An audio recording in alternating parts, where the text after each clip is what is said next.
Welcome back to another episode of We Don't Know What to Watch, the podcast where two guys use the power of the mighty algorithm to watch random movies on random streaming services and hopefully find a few gems. And with me, as always, is the coolest man in the room, the greatest guy in the world. It's the one, the only, the Michael Jordan to my Shaq, Kyle Mulford. And I'm Noah Saturn. How you doing, Kyle? Noah.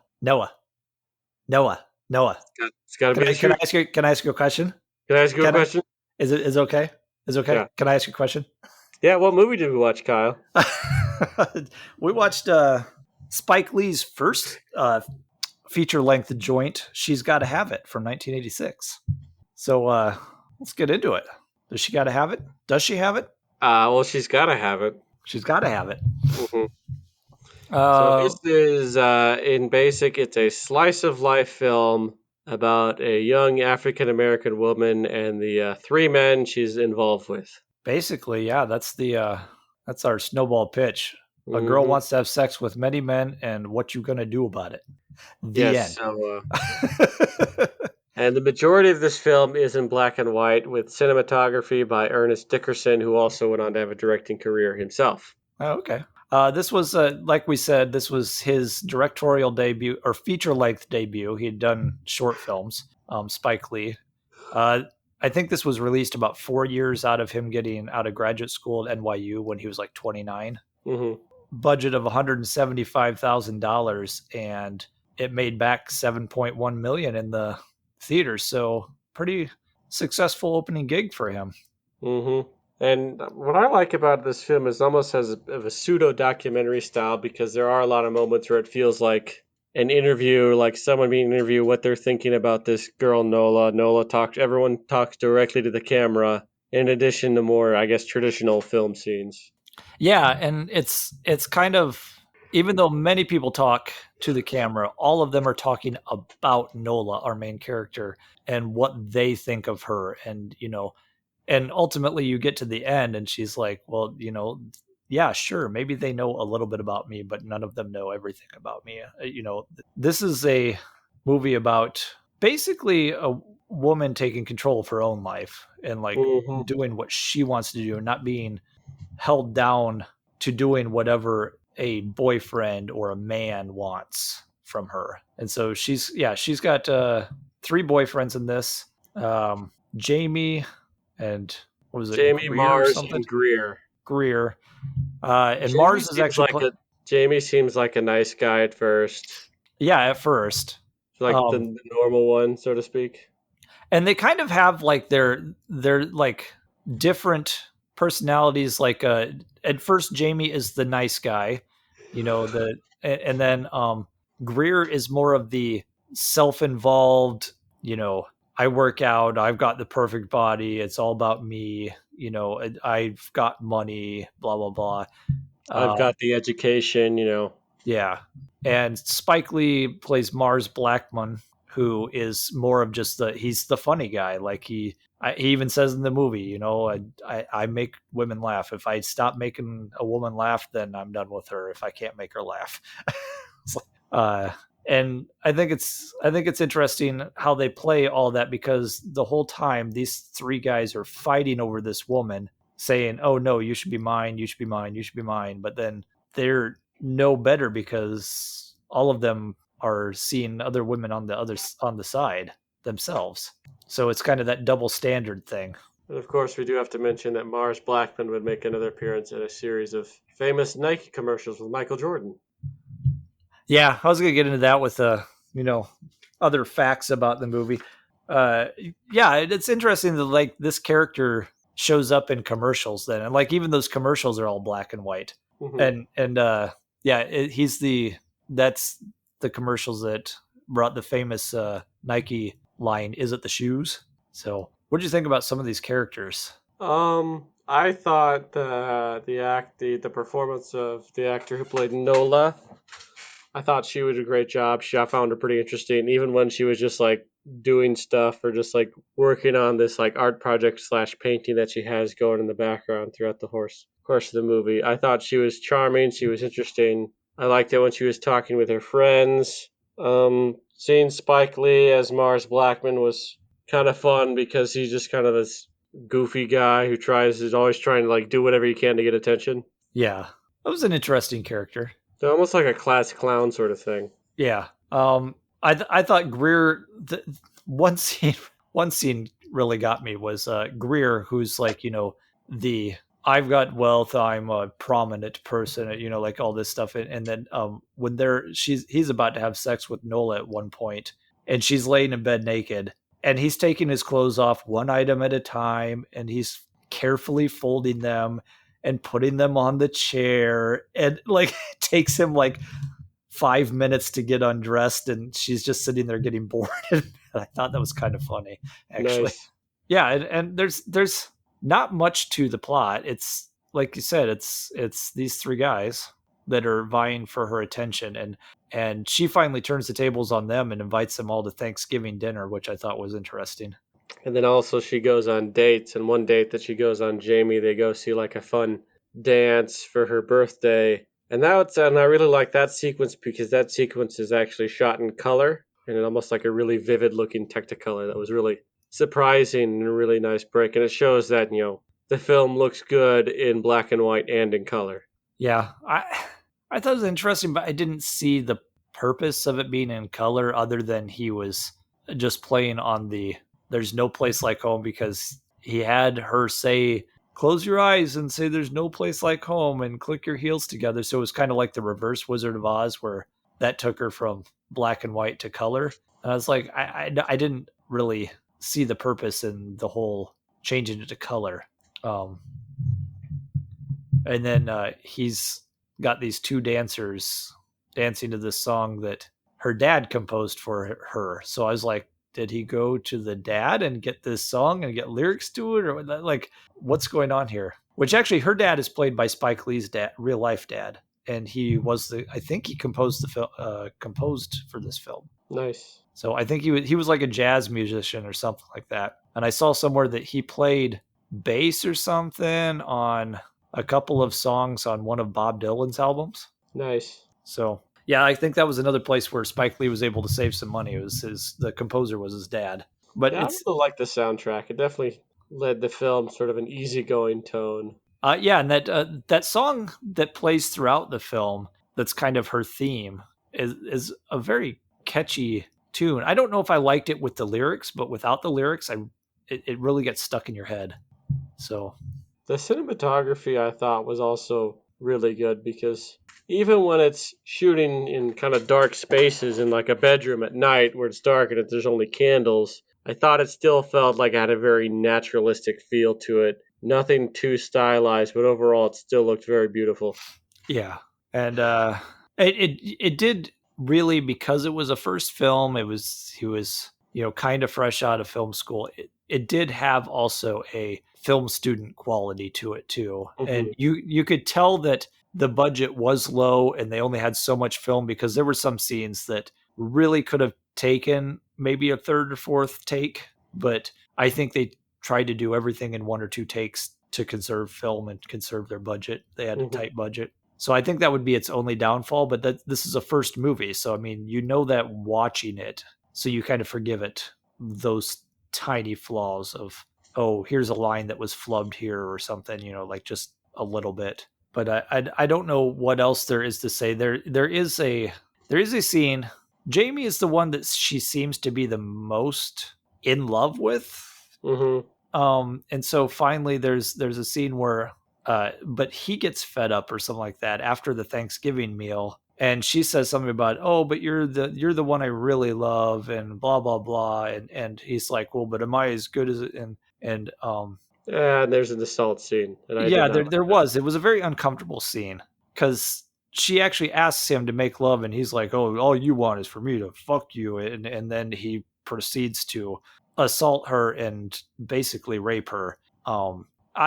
I have seen that this movie got a television series remake in like 2017 on Netflix. It ran like 2 seasons, that. and Hmm. Spike Lee, in interviews during that production, everything, has said that that's the one thing he regrets in this film, though, is that he didn't treat that rape like it was, as vile as it really was. Like Yeah, it just kind of happens and then really isn't mentioned again. Yeah, she kind of comes to him and says something about you know, like she finally goes, okay, well, I've got I'm going to go with just you, Jamie. But I'm going to be celibate for a while because I need to take a break from all that, and then she says basically something about you got to give me that at least after you know nearly assaulted me or basically assaulted me. I think she said, and I was even thinking that scene, it was kind of like her going back to him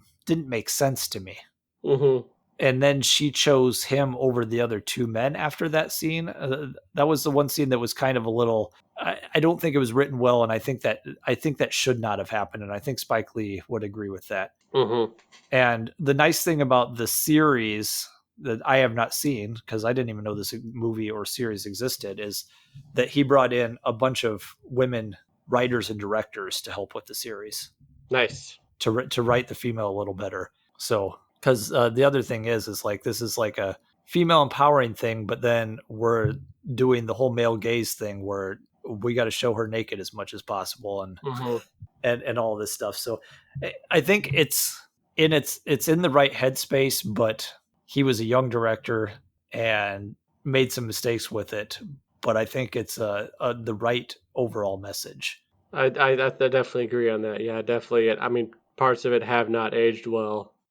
We can definitely say that for sure. But overall, I still think it's worth your while, and I can say that I enjoyed it. Yeah, and the end message, it is even her talking to the camera and said, "Who is going to own my body? Is it going to be them or is it going to be me?"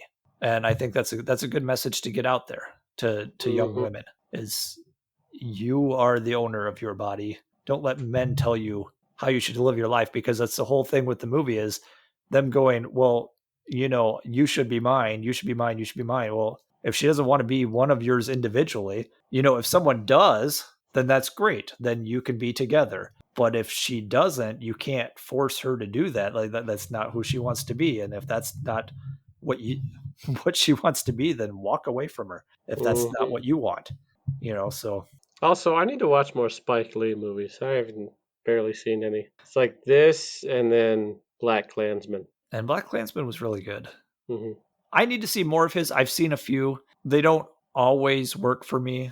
Like even this one. Overall, I liked it, but but it did still feel like a first movie. Mm-hmm. But I don't there's not a lot of content to it. So I don't think there's anything else a lot more that we have to say about it. So I mean, we could go on to recommendation whether we recommend this movie or not. And yes, I do recommend it. And yes, a content warning for that sexual assault scene. Yeah, I agree. I Um, fast forwarded through it. yeah, yeah, it's a little uncomfortable, but I recommend it.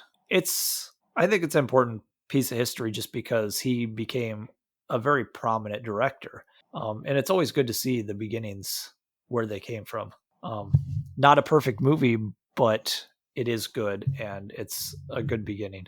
So, Now we move on to double features, where we talk about if we like the film, what would it go well with, or in this case, or if it's a film we didn't like, what we should watch instead. So, do we definitely like this film? And for my double feature, I'm going to double this one with a film, another sort of early film, low budget called The Watermelon Woman. And I talked about this one before on the podcast. This is made by a female filmmaker whose name I can't remember. And it also takes that pseudo documentary feel about how she's trying to find out if it's a woman who works in a video, black woman who works in a video store, and she's trying to find out more about this actor she sees in like the background of like a couple of old movies. So it's about her sort of quest to find out more and looking for representation of herself on the screen as a queer black woman. okay. Yeah, I remember Also you pretty mentioning short. that. Oh, one other thing to mention before I go into mine is She's Got to Have It actually was put into the National Film Registry in 2019 Nice. as an important piece of Hollywood history or whatever, filmmaking history. So it has been recognized in just the last couple of years here and put into the film registry. Uh, I wanted to try and come up with early movies that were similar themed, but I just haven't. seen a lot of people's early films that would deal with the same subject. So I wanted to go with just another first movie from someone who went black and white and feels low budget, but you can really feel the beginning of their career, and totally different kind of movie. And watch Following by Christopher Nolan. I was really hoping you were gonna say something like Night of the Living Dead. Although that one might be a better one because that one's got some social commentary in there too. Mm-hmm. I might actually steal that. That might actually be my real one. Nice. Romero's first movie, black and white, low budget, with some especially race commentary at the very end there. So there you go, Night of the Living Dead, and she's got to have it. She's got to What have is up, them brains. yeah, she's got to have them brains. And so now we move on to our last segment where we got to find out what the heck are we going to watch next. And we got to Let's put in spin the our magic roulette wheel. all genres and 70 or better. Yeah, it's a little bit of a short episode, but there wasn't a lot to talk about with this movie. So In a good way because we enjoyed it. yeah. We could talk about Mars Blackman some more.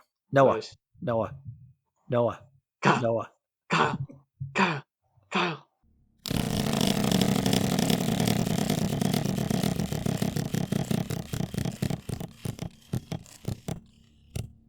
Okay, let's go into more info here. It's a movie on HBO Max from 2004. After total humiliation at her 13th birthday party, Jenna Rink wants to just hide until she's 30. With a little magic, her wish is granted, but it turns out that being 30 isn't as always as awesome as she thought it would be. Gee, I have no idea about this young woman who goes from 13 to an To, older age to with 30. Jennifer Garner. Hey, I didn't say who was in this. Yes, your guess is correct. 13 going on 30 with Jennifer Garner and Mark It's Ruffalo. definitely a movie that's we don't necessarily talk about those kind of films. I don't necessarily find myself watching romantic comedies. Yeah, I do occasionally. Carrie Ann, likes the cheesy romance stuff, but I really enjoy a good romance movie. Mhm, And some of the cheesy ones will get me too. It's fine, but this one I have seen before, and I remember that it was all right. I kind of liked it. So I mhm. mean, we'll see how it goes. Yeah, like you said, this is not a genre that we talk about a lot. So Well, it gets us out of our comfort zone, and that's the whole point. yeah, exactly. So this is on HBO Max. So we'll see how she handles being 30. Hmm. And until then, follow us on Twitter at AwesomeKM. And at Noah_Saturn, that is spelled Satern. And we're on Instagram at We Don't Know What to Watch. You can email us, we don't know what to watch at gmail.com. Hit the like button, hit the subscribe button, yada, yada, yada. Comment below. Love us, hate us, feel indifferent, but say something. Hmm. Let us know what you think of Spike Lee's first joint.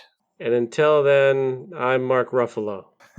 Until then, I guess I'm Jennifer, what's her face? Garner. Garner. I am 13 going on 30. I am 26 going on 53. Uh, until next time, she's got to have it. She's gotta have it.